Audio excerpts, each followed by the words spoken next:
testing for the nutrients in our food. So how do we know what's really in our food? Well, it's not magic, it's chemistry. We're going to use some simple chemical tests to reveal that mystery menu of nutrients hidden away in what we eat. Right, let's get into it. Before any good cook starts, you need to know your ingredients and the rules of the kitchen. Same here. Okay, so the big three we're hunting for are carbohydrates, that's things like starch and sugars, proteins, and lipids, which you probably know as fats and oils. These guys give us energy and the building blocks our bodies need. Our job is to play food detective and find out which ones are in our sample. To do that, we need our special reagents. Just think of these as our scientific ingredients. Each one is designed to react with a specific nutrient and usually give us a nice clear color change. Let's get stuck into the method for each of the 4 key food tests, step by step. But first, we need to prep your food sample. You can't really test a solid crisp, can you? So you've got to turn your food into a liquid. The way we do that is by grinding it up with a bit of water, using a pestle and mortar, and then filtering it to get a nice, clear solution to work with. Recipe number 1 is for starch, and it's probably the simplest of the lot.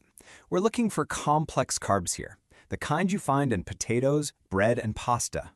And the results? Well, they couldn't be clearer. If nothing happens and the iodine just stays that kind of browny orange color, then there's no starch. But if it turns a deep, inky blue-black color, bingo, you found starch.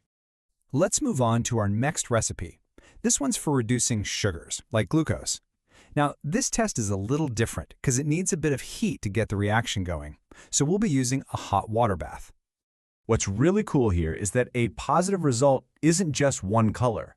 It's a whole spectrum.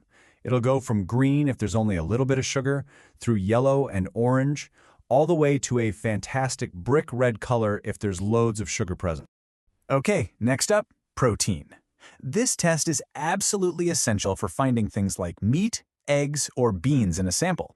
And good news, no heat is needed for this one. The result here is super straightforward.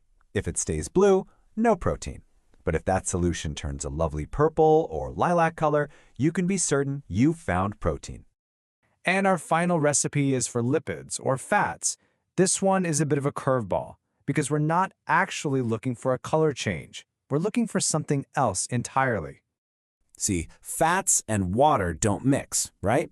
So if lipids are present, they won't dissolve in the water. Instead, they form a cloudy white mixture called an emulsion. If you see that, you know you've got fat in your sample. So let's look at how to record these results properly and figure out what they actually mean. And this is exactly what you need to be doing. Using a simple, clear table like this one is the best way to record your observations accurately. Honestly, examiners absolutely love to see this. Let's talk about how to control your experiment, stay safe, and smash those exam questions. So to really nail this in an exam, you've got to think like a pro. That means controlling your variables, like using the exact same amount of food sample and reagent each time.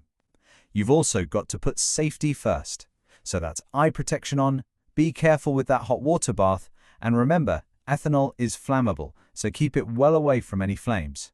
And finally, and this is so important, always justify your conclusion by linking it directly to what you saw. Okay, your turn. Have a quick pause and a think. If this question popped up, how would you structure your answer? How would you describe both the Biuret and the Benedict's tests? And what results would you say you expect to see? Right, let's pull all of this together onto one super handy revision card. The nutrient, the test, the chemical you need, and of course that all-important positive result. So you're now a pro at identifying nutrients in food. But here's something to chew on for next time.